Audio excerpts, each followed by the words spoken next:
Saudara dikasihi Tuhan, di bulan Paskah seperti ini belum lengkap rasanya kalau kita tidak membicarakan seorang tokoh yang bernama Yudas Iskariot.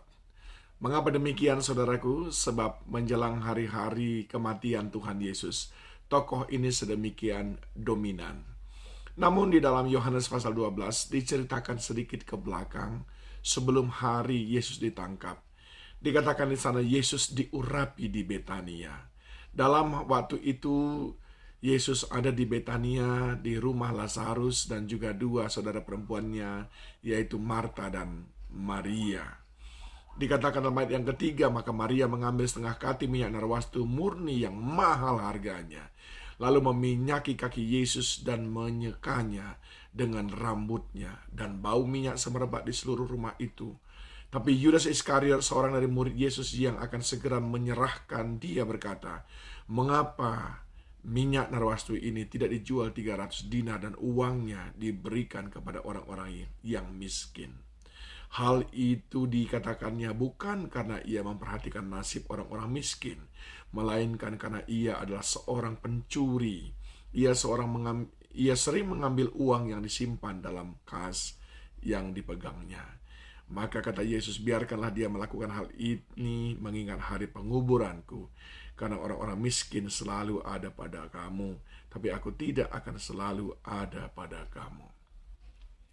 Sekilas kelihatan Yudas Iskariot sangat-sangat manis dalam hal ini.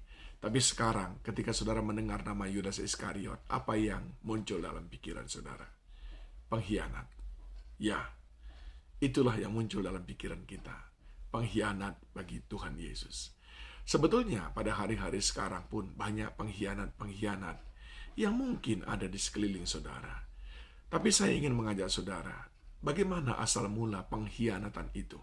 Apa yang membuat seseorang akhirnya berkhianat? Yang pertama, saudaraku, lihat apa yang tadi dicatat di dalam Yohanes 12 ayat yang ketiga. Maka Maria mengambil setengah kati minyak narwastu murni yang mahal harganya. Lalu ia meminyaki kaki Yesus dan menyekanya dengan rambutnya. Dan bau minyak semerbak di seluruh rumah itu. Lalu lihat, perhatikan apa yang Yesus katakan di ayat yang terakhir bacaan kita. Ayat yang ke-7 dan 8. Maka kata Yesus, biarkanlah dia melakukan hal ini mengingat hari penguburanku. Karena orang-orang miskin selalu ada pada kamu, tetapi aku tidak akan selalu ada pada kamu. Yudas Iskariot menjadi pengkhianat oleh karena apa? Dia tidak bertumbuh akan firman Tuhan. Dia hanya mengenal dirinya sendiri saja. Dia hanya berfokus kepada dirinya sendiri saja. Sedangkan Maria, dia mengenal firman Tuhan. Dia tahu firman Tuhan. Dia tahu siapa yang ada di depannya itu. Orang yang tidak teguh di dalam firman Tuhan mudah sekali diplesetkan menjadi seorang pengkhianat. Yang kedua, dia tidak mengasihi Tuhan. Maria melakukan itu, mengorbankan minyak narwastu yang mahal, bukan karena berkelebihan padanya, tetapi karena memang dia mengasihi Tuhan Yesus. Orang yang mengasihi Tuhan, dia tahu, jangankan minyak narwastu, harta yang ada pada kita, nyawa kita sekalipun kita berikan kepada Tuhan, tidak pernah cukup untuk membalas kebaikan Tuhan bagi hidup kita. Tetapi Yudas Iskariot yang setiap hari selama 3,5 tahun bersama dengan Tuhan Yesus, hampir tidak pernah berpisah, makan bersama dengan Yesus, minum bersama dengan Yesus, melayani bersama Yesus. Tapi dia tidak mengasihi Tuhan. Yang ketiga, dia bukan cuma tidak mengasihi Tuhan, saudaraku. Dia tidak menghargai Tuhan. Dia mengkritik Tuhan lewat mengkritik apa yang dilakukan oleh Maria. Saudara bisa membayangkan pemimpinnya sedang menikmati pelayanan yang diberikan oleh Maria. Tapi justru dia berani-berani menyela apa yang sedang dilakukan oleh Maria.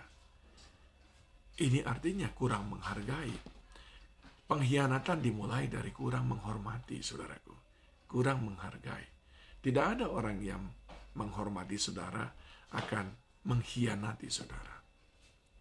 Mudah sekali kita melihatnya. Dan yang keempat, saudaraku, pengkhianatan itu akan dilakukan oleh orang yang cinta akan uang. Orang yang cinta akan uang seperti Yudas Iskariot, dia pintar sekali bersilat lidah. Seolah-olah dia sedang memikirkan orang lain. Sebetulnya dia sedang memikirkan dirinya sendiri. Perhatikan baik-baik, saudaraku. Orang yang tidak bertumbuh dalam firman, mudah sekali dia berkhianat. Orang yang tidak mengasihi Tuhan, mudah sekali dia berkhianat. Orang yang tidak menghormati, mudah sekali dia berkhianat. Orang yang dikendalikan oleh Mamon akan mudah berkhianat. Itulah yang ada pada Yudas Iskariot. Tapi Tuhan Yesus menghardik dia dan berkata, orang miskin akan selalu ada padamu. Mengapa? Karena orang yang cinta uang itu adalah orang yang miskin, saudaraku. Dia tidak memiliki rasa puas, rasa cukup. Selalu miskin. Selalu merasa berkekurangan. Mari saudaraku, hindari dan periksa diri kita. Adakah kita bertumbuh dalam firman Tuhan? Adakah kita mengasihi Tuhan Yesus? Adakah kita menghormati Tuhan? Adakah kita lepas daripada pengaruh Mamon yang mengikat kita, sehingga engkau bebas dari sifat yang suka berkhianat? Tuhan Yesus menolong kita.